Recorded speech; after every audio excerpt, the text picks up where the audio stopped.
I haven't been on in a while. I've been recording Let's Plays, and I have a good reason for not recording any more Outlast. My computer ended up getting a virus through a hacker on Steam. Okay, there's a bit of background here, but I'm going to try to make it short.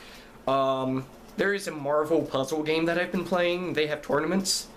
Apparently, someone got pissed off that I beat them in the tournament and linked a virus to my account.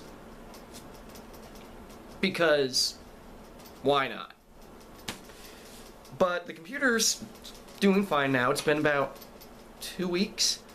And since then, I have beaten Outlast, but I'm planning on going back, restarting the Let's Play, and I'm going to explain this more in the Let's Play, on Insane Mode.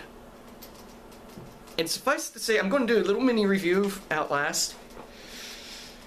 I'm going to start another Let's Play today. Part of the reason I'm doing this video, because I'm going to upload this before I do the Let's Play. Outlast is fucking scary. I'm a fan of Silent Hill, and there are scary moments in Silent Hill. Outlast is the first time a game has made me scream. And for those of you watching the first 3 parts of the Let's Play, I think you kind of see why, but it does get, I think, a lot worse. But I also have a fear of mental institutions, which is kind of weird. But a few announcements. I'm actually working on my webcomic. It's based on a book I started writing that I was putting chapters up on Readwave, and I realized that writing the book would be really, really complicated. There's a lot of backstory involved, and with the backstory, I thought it would be easier not to create the book's based on the backstory for the sheer fact of, as a novel, it would be really, really boring, and I think it works better as a visual medium. A primary synopsis is the main character is a psychic. Well, he's a psychic vampire, but if he first finds out he's a psychic. And it involves other realities and everything, but the first few storylines he doesn't know. Now, the first one he's just finding out he's a psychic. Then the next few he's going to find out that he's a vampire, feeding off of thoughts and psychic impressions in the world. Well, if I were to write that as an entire book series from the first case where he finds or realizes he's a psychic to where it ends with a huge clash, it'd be about 20 books. So I'm making it a webcomic. And so far the writing's gone pretty well. You can check my Tumblr. I'll link my Tumblr and my Readwave down below, so you can read some of my writing and see some of the posts I've made. I've put some preliminary sketches of the main characters. I've actually done some facial casting, mainly because with the art style I'm going for, I don't want all the faces to look the same, so I'm kind of using facial models from actors, models, stuff like that, and basing it off of them. In fact, I have a few characters based off of some of my friends. I'm basing the main character, for the most part, off of me in the face structure. Sorry. I mean, I know not everybody wants to look at this face, but why not? It's my comic, damn it. No, I'm kidding. But seriously, I was stumped as to who I was going to cast as the main character. But it's funny, I was doing the facial casting, and I have, like, Neil Grayston as one of the tech guys, Jessica Nicole as an ME, Tim Roth as one of the head agents. Oh god, I'm trying to think. Mara Wilson as an agent who's actually a vampire. And I'm looking at it like, I have so many people from Eureka, so many people from Welcome to Night Vale, one from Lie to Me, Jensen Ackles as an agent. I'm like, so I have Supernatural, Yeah, this is going to be nerd culture personified. It made me very happy in a way. But enough on that. I've come to talk about a topic that's been bothering me. Not just in my videos. It's actually been bothering me more of late based on reviews I've been reading from reviewers. Now, I'm not even talking about people I call professional reviewers, like Game Informer, not Game Revolution, actually Game Revolution is what prompted this. Game Informer, Game Trailers, Kotaku. I'm not talking about them. I'm talking about people like Angry Joe. I'm talking about people like Daniel Bischoff of Game Revolution. And I've had a similar problem, but not to this extent, and it's been bothering me because of the extent they've been getting lambasted. Now, for starters, I still have a lot of people thumbing down my Last of Us review. That's their prerogative. That doesn't bother me. What bothers me is people going on that review. I've had one person very polite, Randy Ho was very polite about this, said, I think you went into this the wrong way. You didn't realize I was kind of going into it as, okay, I want to be interested in the story, I just can't do it. That is my opinion. And if you don't agree with my opinion, that's on you, or, that's you. You don't have to agree with my opinion. I don't care if you do or not. And I'll admit, that video was really ranty and it was unfair. I still stand by the fact I don't like the game, even with the DLC. I don't like it. Again, I just find that I can't get into the story the way it's written. But that is just the lead-in to people hating each other, starting arguments based on this. I have a comment. I didn't delete it for a reason. This was the reason I didn't delete it. Basically, telling people that they're idiots for liking The Last of Us. And again, my video was really ranty, and I think I did come off like that, and I do apologize. But the way this comment came off was, yeah, those Sony fantards are really stupid for liking The Last of Us. Halo all the way. I'm like, no. Okay, one, I hate Halo. It speaks leaps and bounds if the only Halo game I liked was 2, and that was because Keith David was in it. I know he was in 3, but 3 bored me, and 3 made me question the point of the series, but again, that's another topic. So, next time I get commenters basically lambasting other commenters or other people's opinions like this, and I'm going to try to be better about this myself. I mean, if I'm doing it to be funny, it's different than if I'm serious about it. Last of Us, I was serious about, but it was the wrong tone to take. But next time I get a comment like that, I am deleting it. I don't fucking care.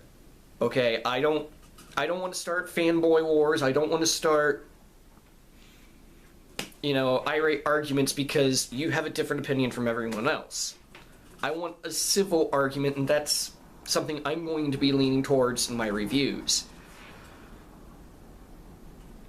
And then Titanfall comes out. Now, I'll say this. I am never going to play Titanfall. The big reason is I don't play multiplayer games. It's not that, oh, I think the game's going to suck. Frankly, I think it looks a lot like Section 8 except with mechs. But that's my visual impression of it.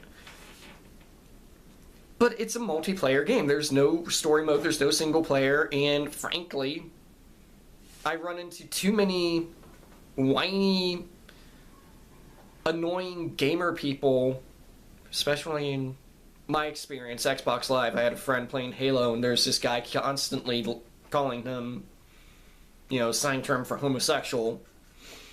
I don't want to say it. Sorry. But that's my experience. I've had a few positive experiences gaming online the few times I did, mainly with Fear 2, Little Big Planet. But overall, most of it has just been really negative. Titanfall has been getting 9s and 10s. Lowest scores I've seen from professionals is 8. Now, Game Revolution scores based on 5 stars. Daniel Bischoff had the audacity to rate it 3 out of 5. Oh no! Now, people familiar with Game Revolution probably know about Big Truck Series Review. Oh, this guy is a fucking tool. He keeps on putting up pictures of comparisons of Xbox One that has Titanfall, PS4, blank screen. And I've made jokes to my girlfriend saying, the PS4 one looks better, just as a joke. And Daniel Bischoff puts up this review, and big point was there is a story, but it's underutilized. It's like, oh, here's the story, we're not going to do anything with it. The problem that was Brink. Big Truck Series Review comes up and goes, well, if the game's too hardcore and you can't handle it, you shouldn't be playing. No, he's a reviewer. You're a guy who's claiming he's in the stock market, knows everything, has a tiny-ass apartment, according to some of the people who've seen your videos, and have this big screen TV. You're too ashamed to admit you have a PS4 that you're, quote, using as a paperweight, and then saying it's your girlfriend's. And half the shit you come up with, I don't even believe. Mainly because I have researched all of it, and you're full of it. But it's not just you. In fact, you're the least of the problems on this. The major problem is the fanboys going up and telling him he's a bad reviewer and an idiot because he didn't like it as much as they did. And that they trust these professional reviewers. And some of them even had the audacity to go, you got paid to say you didn't like it. No, he didn't. And I know why this is.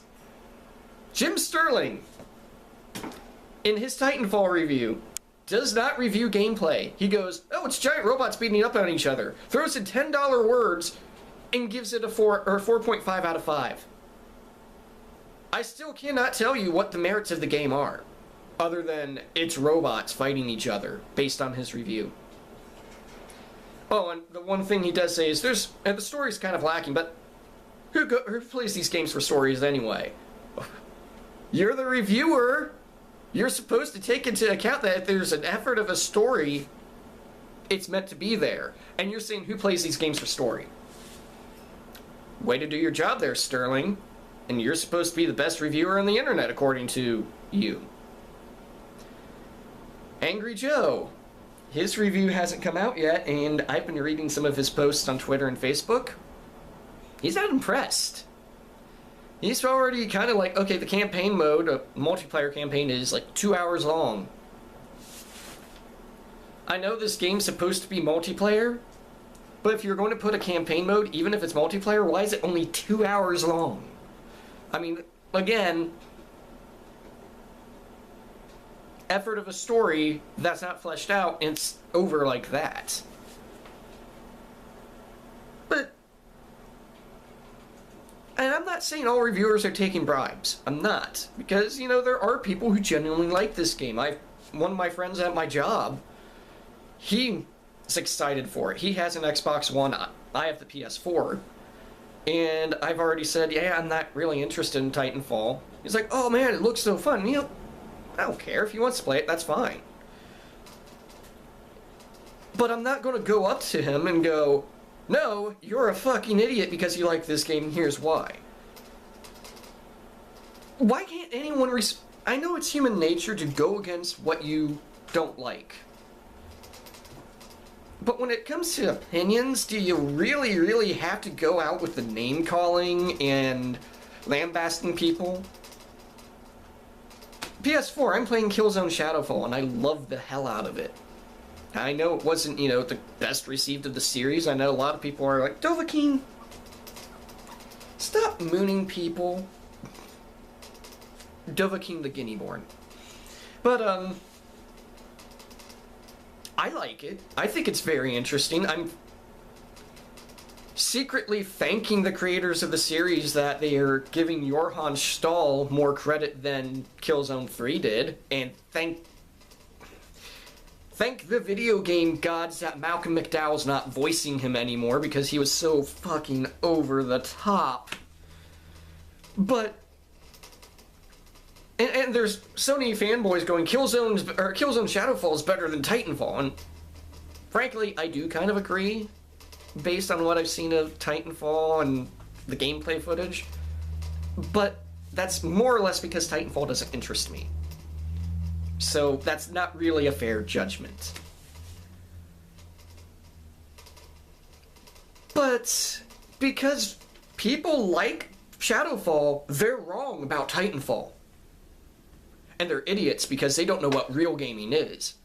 No, it's called a difference of opinion. Just because they like a different game than you doesn't mean they're not hardcore gamers, doesn't mean they're not gamers at all. Pull your heads out of your asses if you think that. Because seriously, and I know this video is going to do little to change it. This is a rant, I will fully admit. Which leads me to an example. I asked Tumblr when I first, my girlfriend and I got the PS4. We split the cost. And we were looking for games. We knew we were getting Octodad when it came out. Since we have PS Plus, we knew immediately we were getting Outlast, and that was a phenomenal find right there. I'm sorry about his ass, by the way. And we knew we were getting Infamous, which we have reserved next week. And I was asking, what other game should we get? A few people suggested Resogun, which, phenomenal game. I'm not a fan of shmups, but I love Resogun. And one person said Assassin's Creed Black Flag and Thief. Not a big fan of the Assassin's Creed series. I mentioned that. I said, and I suck at stealth games, but I'll give Thief a try. I'm glad I did because it got me interested in the rest of the series.